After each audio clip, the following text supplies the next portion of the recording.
Ya, salam Just Collapse. Ini episode pertama karena banyak yang minta kenapa gue nggak kolaborasi dengan Narsum. Jadi ini episode pertama gue bikin Just Collapse. Jadi kalau kita punya Just Talk itu tentang sepak bola Eropa, Just Indo sepak bola Indonesia, Just Life non sepak bola. Kalau Just Collapse ini kita bahas semuanya, oke? Nah, kebetulan tamu yang pertama yang gue undang, gue rasa kalian semua tahu, kalau nggak tahu parah banget. Bes, sebutannya biasanya Bang Bes. Halo. Bes ini masih umur 27, 28, 29 bisa jadi anak gue 53, jadi beda-beda tipis. Cuman kenapa gue ajak Bes ke sini karena walaupun usianya di bawah 30, pengalamannya sudah luar biasa ya. Jadi untuk gue, lu kaya itu bukan hanya dari materi, tapi pengalaman hidup. Bes sudah pernah tinggal di Brazil. Thank you, ya coach. Sudah pernah tinggal di Perancis, di Lyon, 5 tahun. Jadi dia kuliah macam-macam. Bahkan yang banyak orang nggak tahu, Bes ini guru bahasa Spanyol gue. Gue lagi pelan-pelan belajar. Dan sekarang dia sempat jadi translatornya Luis Milla dan Simon. Sekarang jadi asistennya Indra Safri ya, di Departemen Teknik. Nah, jadi di PSSI, jadi gue rasa gue ajak orang yang tepat ya untuk ngobrol-ngobrol, nggak lama seperti biasa. Paling kalau Just Collapse karena berdua mungkin bisa 20-30 menit. Kita lihat aja. Oke, Bes, gue mau tanya satu ya. Siap. Kita langsung ke topik aja ya. Apa yang lu pelajari dari Luis Milla, Simon, dan Indra Safri? Pasti ada yang lu pelajari kan? Mungkin ada yang lu tidak setuju, itu lu buang jauh, lu serapkan yang bagus-bagus aja. Pertama, sebelum saya kerja nih di sesi atau Ya. ikut dengan Luis Milla atau Simon, saya sama kayak followernya Coach Justin, orang yang nonton ini, fans sepak bola, orang yang concern, penggemar sepak bola ya, yang nonton, orang yang bangun subuh-subuh buat nonton Liga Inggris, Spanyol, Italia dan sebagainya. Terus ketika gue masuk ke dalam situ, gue ngerasa kayak apa sih yang bakal gue pelajarin? Kayaknya gue udah tahu semua nih. Dari kecil gue udah nonton, kayaknya itu aja yang ada di sepak bola. Ternyata coach jauh banget, ternyata dangkal banget pengetahuan saya soal sepak bola. Ternyata harus belajar lagi. Dengerin tuh. Dan karena banyak orang yang merasa ngerti bola, padahal nggak ngerti bola apa-apa, cuma ngerti skor dan itu. Ternyata gimana? Kasarnya nih, orang cuma nonton bola, lihat di YouTube, cuma pengen lihat skornya. Siapa sih yang cetak gol? Padahal prosesnya itu yang sebenarnya kita harus lihat. Siapa yang intercept, siapa yang passing pertama, siapa yang buka, itu kan panjang. Nah, singkat cerita, gua nih anak sok tahu, gua ngerasa gua paham. Karena gue ngerasa fans itu tadi, ternyata pas gue masuk ternyata jauh banget, nol besar gue. Dan ketika sama Luis, di situ gue mulai terbuka. Oh, ternyata ini adalah sepak bola sebenarnya, sepak bola modern. Bahkan Luis Milla itu coach, waktu dia datang ke sini, orang semua banyak tanya, Tiki Taka apa sih coach? Tiki Taka, kenapa nggak Indonesia main Tiki Taka? Kenapa nggak kita main passing? Ternyata sepak bola modern sekarang itu udah nggak ke Tiki Taka lagi, bahkan Spanyol udah mulai meninggalkan. Nah, Luis kemarin yang dia di 1,5 tahun, dia mencoba bawa sepak bola modern itu, yang menurut gua contoh yang paling gampang kita bisa lihat adalah final Champions beberapa minggu lalu. 4-3-3, 4-2-3-1, serangan walaupun 1-0 ya coach, tapi itu jual beli banget. Jual beli itu kalau bukan banyak peluang, peluang, backnya juga bagus. Nah, itu kemarin dicoba bawa Luis, dia pakai 4-2-3-1, anak-anak 1,5 tahun diajarin bagaimana kita main bola yang cepat, vertikal, nggak lama kita pegang bola, tetapi nggak long ya. Kalau long kan 50-50.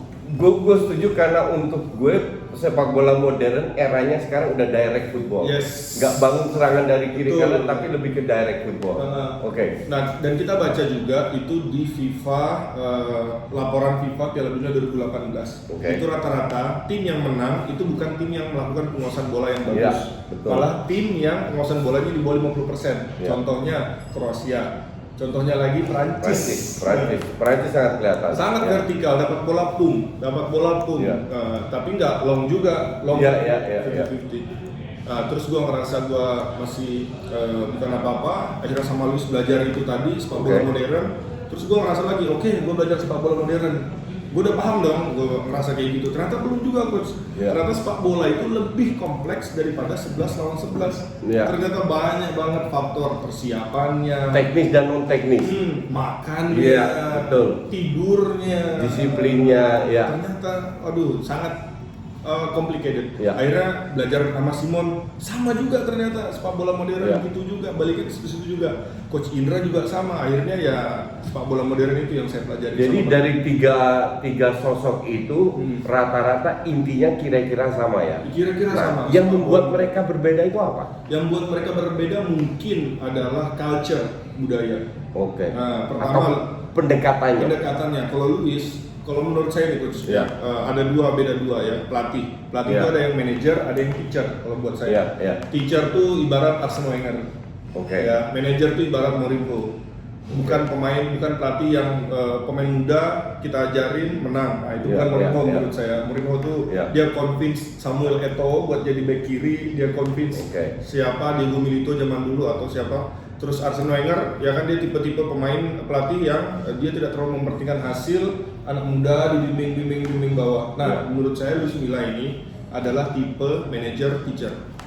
Dia adalah guru yang baik buat anak-anak usia muda. Kalau Simon menurut saya adalah manager. Manager player. Dia motivasional bagus, dia sangat ekspresif, dia mencoba pendekatan humanis antar pemain bagus. Kalau Coach Indra mix keduanya. Karena kalau Indra kan orang Asia ya, jadi mungkin pendekatannya agak berbeda. Kalau Coach Indra selalu bilang teknik saja tidak cukup, tetapi butuh juga mental dan spiritual. Dan menurut saya untuk budaya Indonesia masuk akal, karena kita juga harus kuat secara mental dan spiritualnya supaya pembawaannya setiap hari-hari bagus. Ya itu tiap pelatih kan punya selera masing-masing ya. Kita tidak bisa bilang jelek atau bagus karena ujung-ujungnya pelatih itu kan dinilai dari hasil. Ya, gue nggak mau tanya soal pelatih sekarang karena base tidak terlalu deket ya, tidak terlalu terlibat, hanya memantau aja ya. Tapi gila, kenapa gue bilang dengan beberapa banyak pelatih luar yang sulit dijalankan oleh pemain, kan kalau kita bicara banyak pelatih luar dan dalam yang menerapkan strategi berbeda di Indonesia. Tapi yang satu hal yang kurang berbeda itu disiplin. Kenapa disiplin ini dengan berapa karakter pelatih dari pelatih Asia, Eropa datang, kenapa disiplin itu selalu jadi masalah di kita? Dan gue mengalami sendiri, gue mengalami sendiri waktu gue ngelatih jadi pelatih timnas futsal. Gue itu harus meluangkan banyak waktu untuk masalah disiplin. Jadi nggak di sepak bola, nggak di futsal sama aja. Kalau menurut guys gimana? Kalau menurut saya disiplin itu mungkin dibagi lagi. Ada yang disiplin di luar lapangan, ada disiplin di dalam lapangan. Kalau di luar lapangan standar lah ya, harus tepat waktu makan segala macam meeting. Tapi kalau di dalam lapangan ini juga sangat krusial ternyata. Kalau kita jadi penonton nih di luar, kita lihat layar kaca, kayaknya orang itu disiplin itu nggak kelihatan kalau pas lagi lapangan. Tetapi ternyata kalau kita benar-benar amati, dia telat recovery ball, dia telat mundur, itu kan dia nggak disiplin. Pelatihnya udah bilang karena sudah biasa tidak disiplin di luar lapangan. Betul, jadi kebiasaan sampai ke lapangan. Nah, seorang pelatih nih, contoh saya pelatih, saya bilang, saya corner sukanya 2 yang ambil supaya bisa shot. Ya, orang ketiga harus ada di sini misalnya. Tetapi kalau mereka lagi lapangan, udah mereka nggak disiplin, akhirnya yang ambil 1, yang di sini nggak ada orang, akhirnya bolanya di long ke sini, akhirnya scramble, capek, stres, akhirnya faktor-faktor itu. Padahal kalau lagi corner, ambil 2 orang di situ, mereka lebih tenang, mereka bisa atur tempo, mereka bisa lihat ada orang nggak di sana, saya short apa long nih, ya kan, daripada buru-buru. Nah itu kan dia nggak disiplin tadi. Ya karena memang di luar lapangan sudah tidak disiplin. Dan sekarang lu dengar dari orang lain ya, bukan dari gue. Karena gue dulu sering dikritik, kenapa telat 3 menit, gue dulu ada pemain gue telat 3 menit, gue suruh lari 25 kali lapangan futsal. Terus ada hal-hal kecil yang untuk gue itu gue merasa terganggu ya. Inilah yang dimaksud kebiasaan-kebiasaan di luar lapangan yang kalau kita sudah biasakan dengan disiplin di luar lapangan akan kita bawa secara otomatis ke dalam lapangan. Maka dari itu gue setuju ya, ini kita boleh like or dislike ya, tapi gue setuju yang diterapkan oleh Sintayong telat 10 menit coret, oke? Dan gue pernah mengalami itu juga di timnas futsal.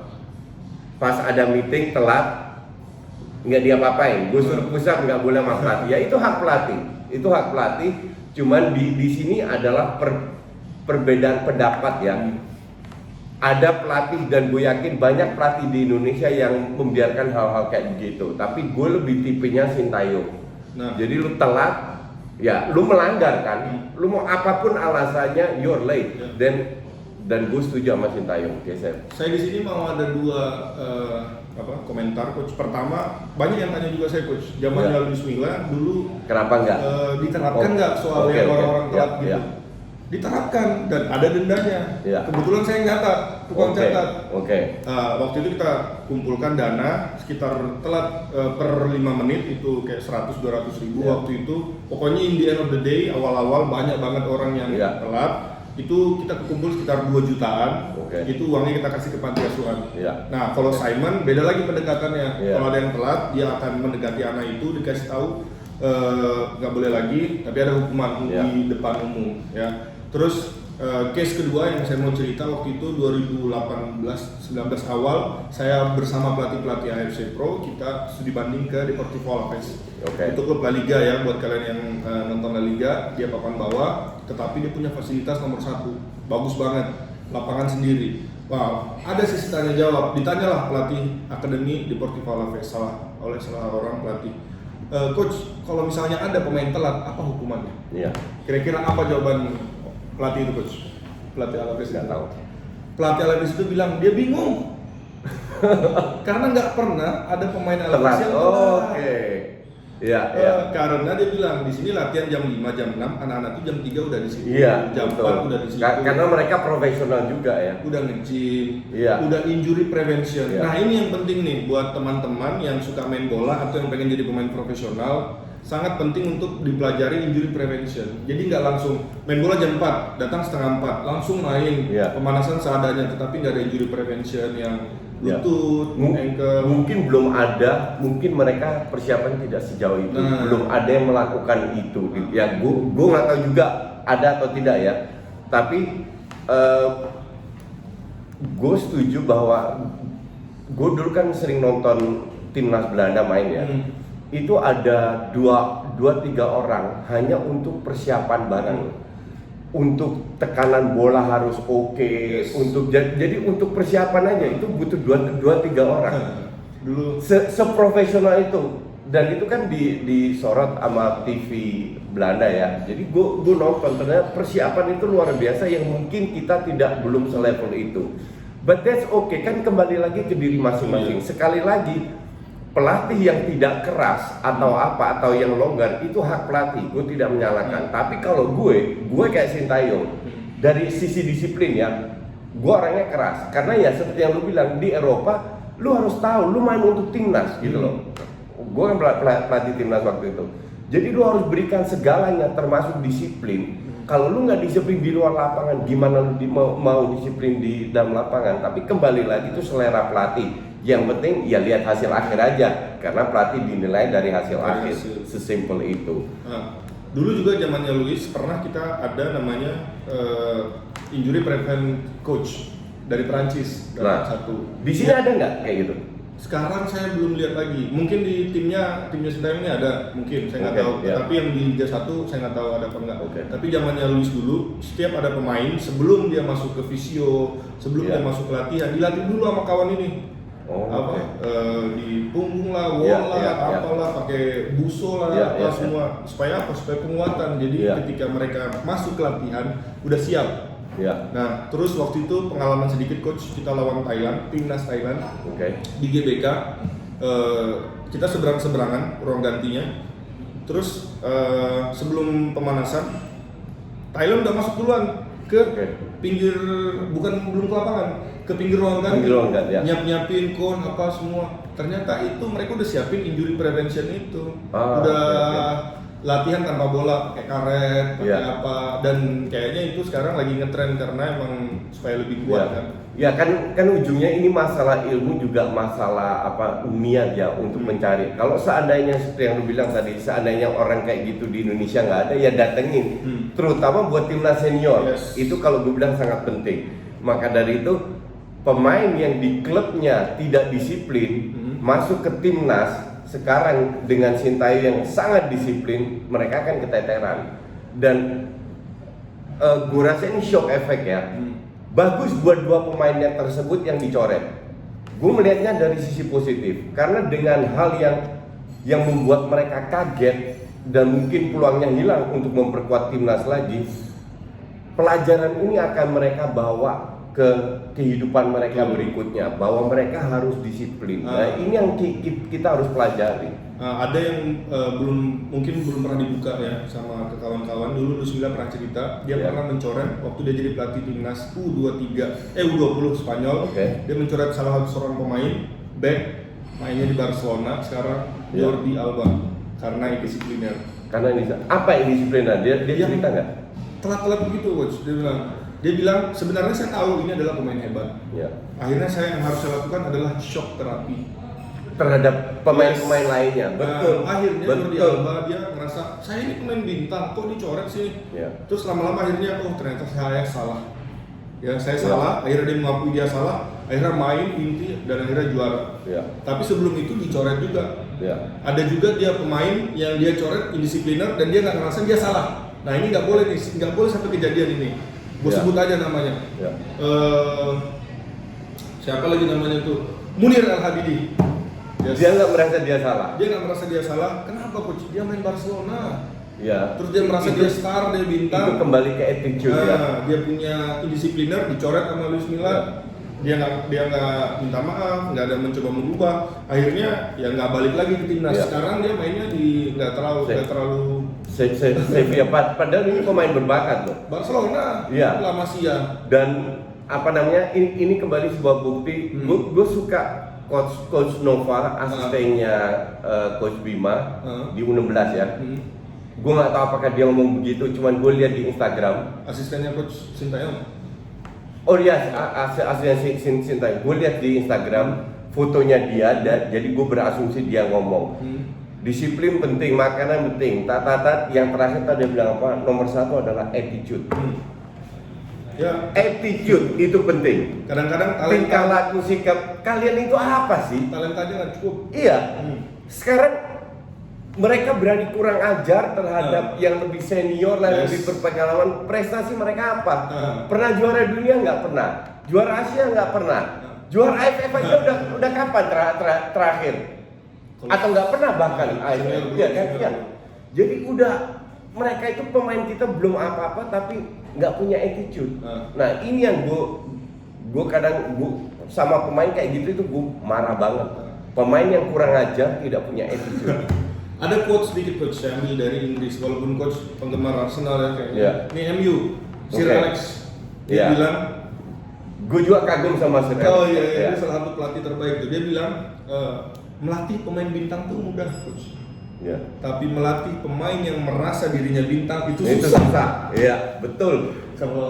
Dan di Indonesia banyak pemain yang merasa dirinya bintang. Karena terutama sekarang ada sosmed, followersnya banyak, sering posting, dapat endorse, merasa dirinya bintang. Padahal dia bukan bintang, dia hanya merasa dirinya bintang. Dan sama netizen tolol itu tambah didukung terus, ngerti nggak? Iya kan? Nah, that's why semua orang kan punya plus minus poinnya. So far yang gue lihat, terutama dari sisi disiplin ya, Sintayong gue dukung. Soal permainan kita nggak tahu, dan kita tidak boleh ngejudge karena mereka belum bermain, belum tanding resmi. Entah persiapannya kita suka nggak suka, itu hak dia, itu hak prerogatif dia. Maka dari itu masalah disiplin semua pelatih itu berbeda. Banyak pelatih yang longgar juga, yang membolehkan pemainnya ngapain, berprestasi juga. Kalau itu terjadi ya silahkan aja, ya kan. Tapi kalau gue dukung dengan Sintayong. Terus kita bicara, ada lagi yang mau disampaikan tentang sepak bola Indonesia? Kan banyak yang tanya juga coach, pasti juga banyak coach yang nanya, kenapa sih sepak bola Indonesia tuh yang udah menang juara terus? Kenapa pas ketika udah senior itu banyak sekali yang bagus banyak. ada dua hal menurut saya, faktor internal dan eksternal ya. Kalau eksternal itu kita bisa bilang lah kompetisi Indonesia mungkin masih belum serapi di luar negeri, mungkin liganya masih berapa bulan sekali yang usia muda ya, kita bahasnya. Kenapa pemain kayak Kwang Wei Chan yang main lawan Evan Dimas 2013, sekarang dia tahu kemarin Salzburg, sekarang pindah ke RB Leipzig, ya. Kenapa sih track itunya tuh sangat bagus kita ini. Menurut saya pertama itu tadi eksternal, kompetisi masih belum terlalu mendukung di sini. Terus kedua, kalau menurut saya adalah dari internal anak itu sendiri, motivasinya. Yang tadi motivasi itu bisa merambah ke attitude, ke disiplin yang tadi kita bahas di awal. Nah, mungkin ini yang harus kita perbaiki dua awal ini kalau misalnya kita pengen top lagi. Sebenarnya kalau ini masalah mimpi ya, lu boleh asumsi lu dari keluarga yang tidak punya, oke? Lu bisa tinggal di apartemen kecil kayak kandang ayam gua aja.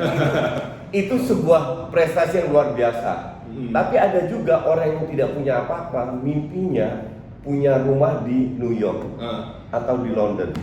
Jadi bukan mimpi punya mobil, yang penting mobil Avanza, tapi kalau mimpi punya pengennya Ferrari. Nah inilah mimpi ini, kalau lu benar-benar keep your dream vividly, itu bisa terrealisasi. Tapi kalau mimpi lu mentok, cuman yang penting gue main di liga profesional, liga 1, yang penting gue masuk timnas, nggak apa-apa deh jadi cadangan, nggak apa-apa jadi yang penting gue punya mobil, mau Avanza nggak apa-apa, yang penting ada mobil bukan Ferrari. Nah lu nggak akan kemana-mana.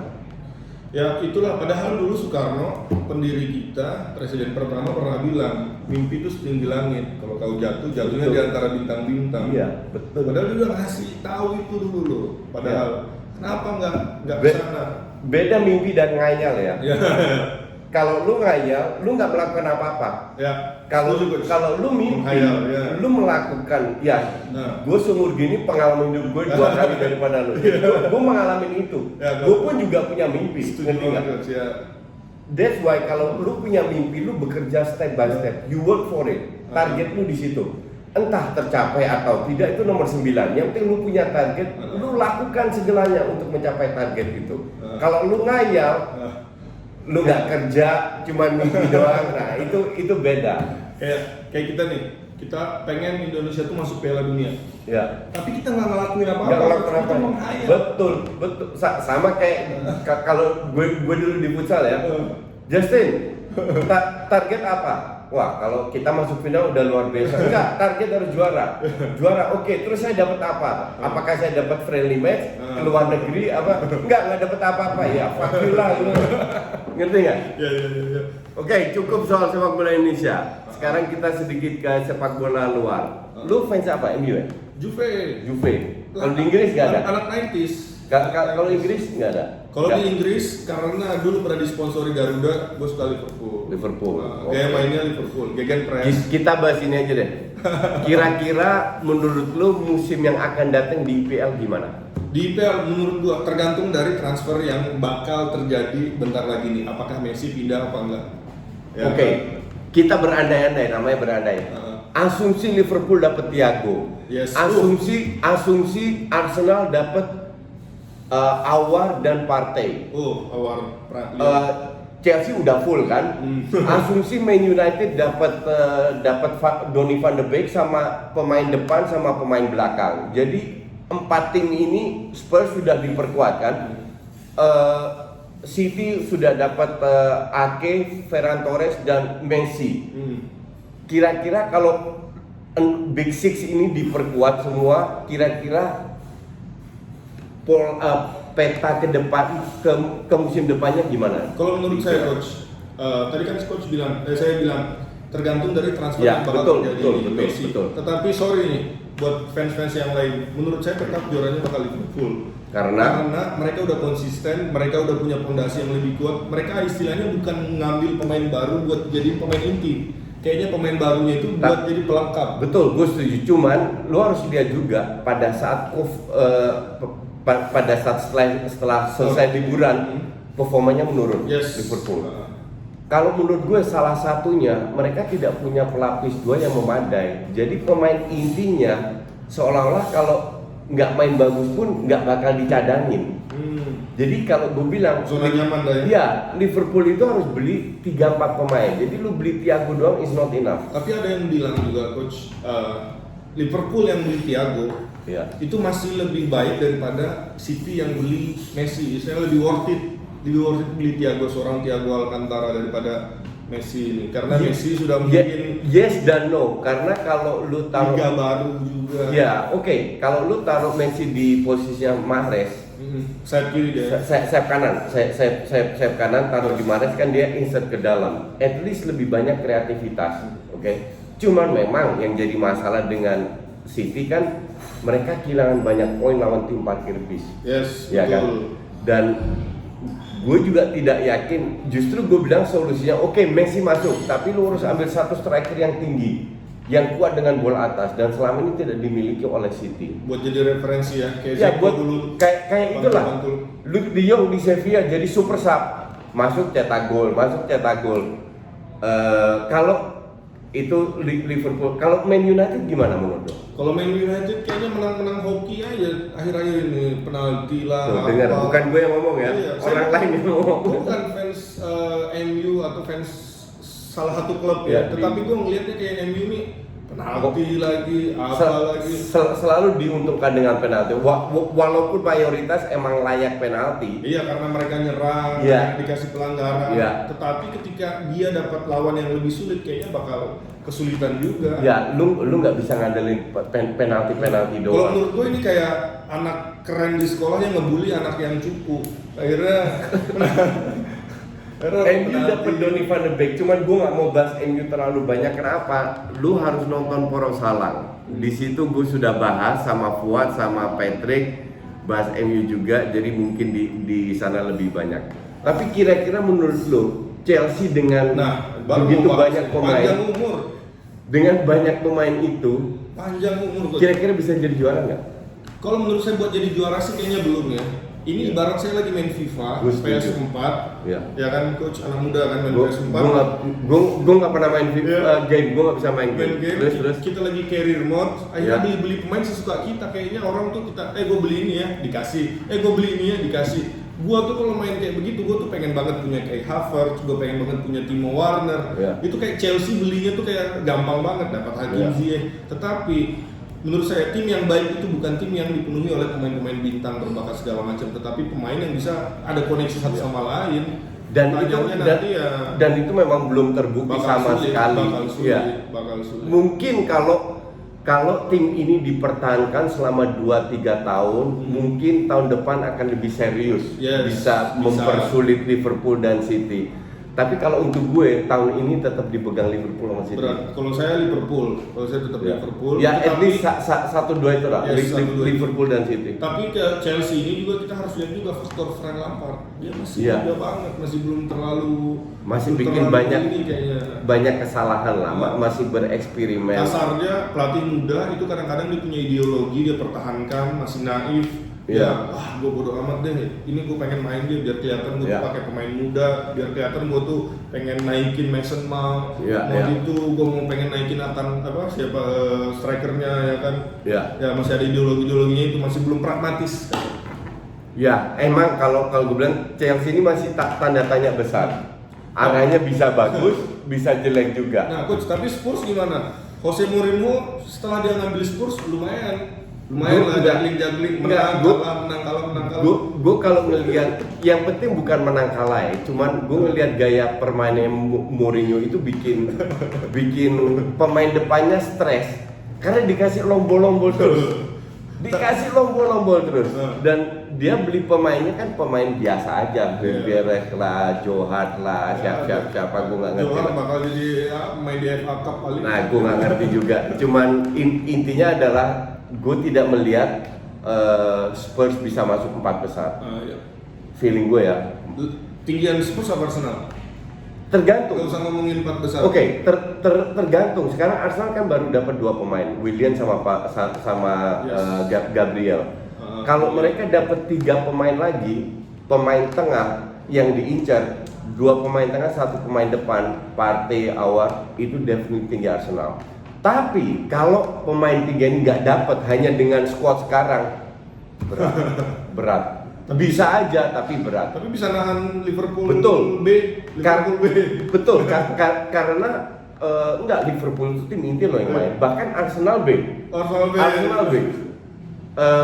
Karena mereka tidak bermain dengan gaya Arsenal, lebih bertahan, fokus ke disiplin dan inter counter attack. Dan sekali-sekali itu berhasil. Main cepat. Ya, cuman lu nggak bisa main kayak gitu terus, ngerti nggak? Yes. Maka dari itu kalau Arsenal mau masuk Champions League, nggak usah kita bicara dulu. Champions League aja 3-4.